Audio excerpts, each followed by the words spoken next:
মাছের মালাইকারি অনেকে অনেকভাবেই করে থাকেন, কিন্তু একদম সহজ উপায় আর দারুণ সুস্বাদু চিংড়ি মাছের মালাইকারি রেসিপি আমি আপনাদের সাথে শেয়ার করছি। এই পদ্ধতিতে করলে যাকেই খাবেন প্রশংসা কিন্তু অবশ্যই পাবেন। একদম অনুষ্ঠান বাড়িতে ঠিক কোন পদ্ধতিতে চিংড়ি মাছের মালাইকারি তৈরি করে আজ আমি আপনাদের সেই পদ্ধতিতেই করে দেখাবো। নমস্কার বন্ধুরা, গেট ইন্ডিয়ান ফুড উইথ বাসন্তী চ্যানেলে আপনাদের সবাইকে স্বাগত।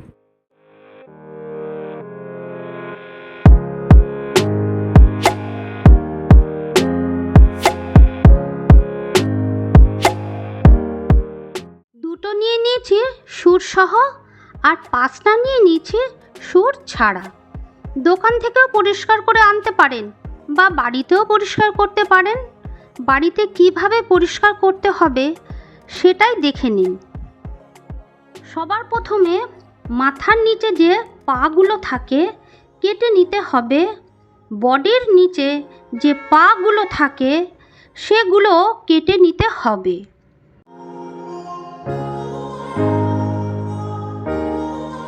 মাথার উপর যে মোটা শক্ত সুর থাকে সেটাও কেটে নিতে হবে। চোখ দুটো কেটে নিতে হবে। সামনের বড় সুরগুলো কেটে নিতে হবে।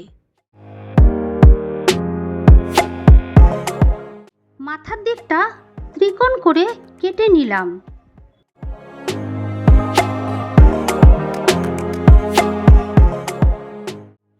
মাথায় যে ময়লা থাকে সেটা এভাবে বের করে নিতে হবে।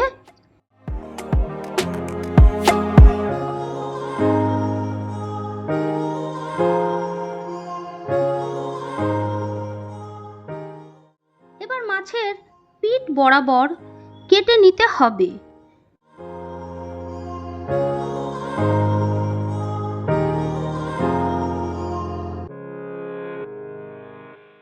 পিঠের ভেতর যে ময়লা থাকে তা বের করে নিতে হবে এইভাবে।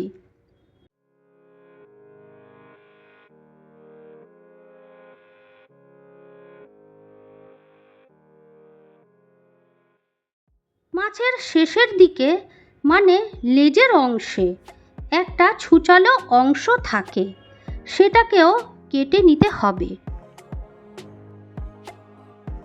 ঠিক একইভাবে সমস্ত গলদা চিংড়ি কেটে ধুয়ে পরিষ্কার করে নিয়েছি।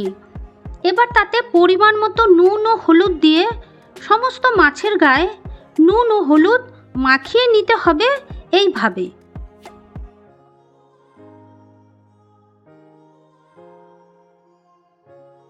সমস্ত অনুষ্ঠান বাড়িতে ঠিক এইভাবেই গলদা চিংড়ি মাছগুলোতে মাথা থেকে লেজ বরাবর কাঠি দিয়ে সোজা করে রাখা হয়। তাতে গলদা চিংড়িগুলো বেঁকে ছোট হয়ে যায় না, আবার দেখতেও ভালো লাগে।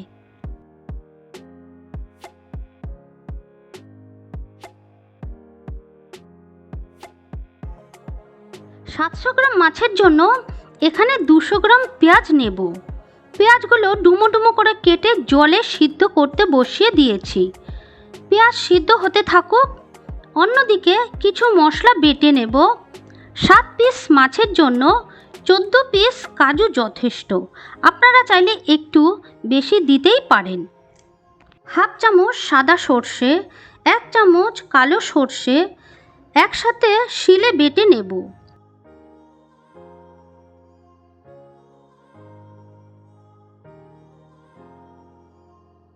সর্ষে বাটার সাথে সর্ষের তেল মিশিয়ে রাখলে সর্ষে বাটা তেতো হয়ে যায় না।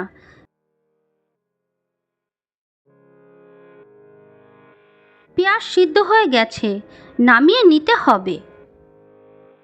কড়াই গরম করে নিয়ে সর্ষের তেল গরম করে নেব। একে একে সমস্ত গলদা চিংড়িগুলো হালকা আঁচে এপিট ওপিট করে ভেজে তুলে নিতে হবে। চিংড়ি মাছ বেশি ভাজলে শক্ত হয়ে যায়, তাই বেশি ভাজা যাবে না।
অবশিষ্ট তেলে ফোড়নে দিয়ে দিলাম 3টে শুকনো লঙ্কা, 1 টুকরো দারচিনি, 3টে লবঙ্গ, 3টে এলাচ।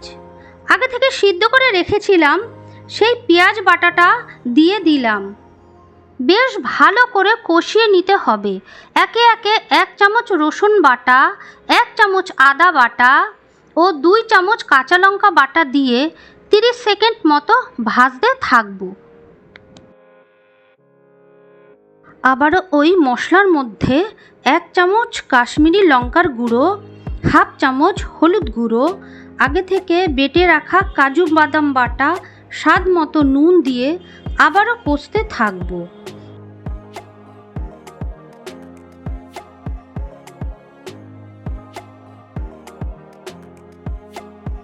ওপর থেকে 150 গ্রাম ফেটানো টক দই দিয়ে দিলাম। স্বাদকে ব্যালেন্স রাখার জন্য 1 চামচ চিনি দিয়ে দিতে হবে।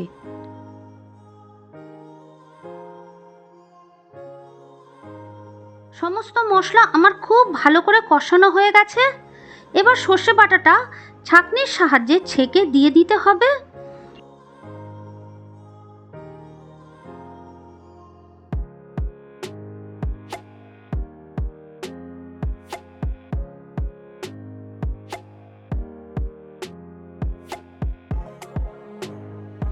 আমি একটা বড় নারকেল থেকে নারকেলের দুধ বের করে রেখেছিলাম। এবার সেই নারকেলের দুধটা মশলার মধ্যে দিয়ে দিলাম।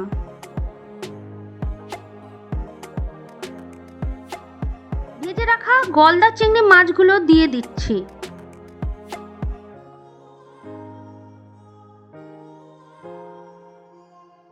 এতে দিয়ে দিতে হবে 300 গ্রাম মতো রেগুলার কাউ মিল্ক। এটা কিন্তু নারকেলের দুধ নয়, রেগুলারের যে লিকুইড দুধ হয় সেই দুধ। সমস্ত কিছু আর একবার মিশিয়ে নিয়ে ঢেকে দেব। বেশ কিছুক্ষণ ফুটতে দেব, এতে মাছের টেস্টটা দ্বিগুণ হয়। সবশেষে গরম মশলা ও ঘি দিয়ে রান্নাটা ফিনিশ করব।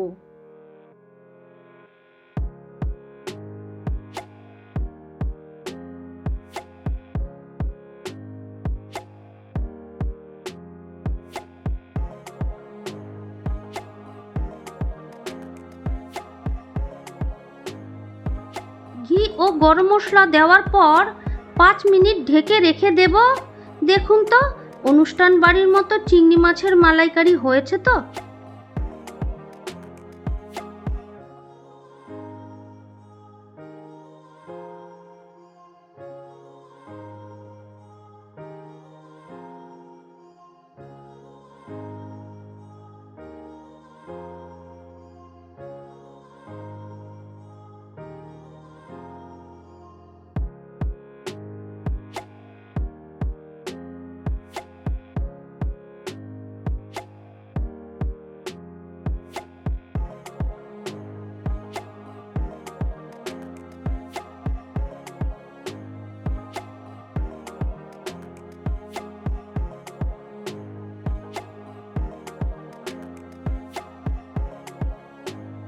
পুরনো বন্ধু হয়ে থাকলে কমেন্ট করে জানাবেন ভিডিওটি কেমন লাগলো। আর নতুন বন্ধু হয়ে থাকলে সাবস্ক্রাইব করার অনুরোধ রইল। ভালো থাকুন, সুস্থ থাকুন। All the best.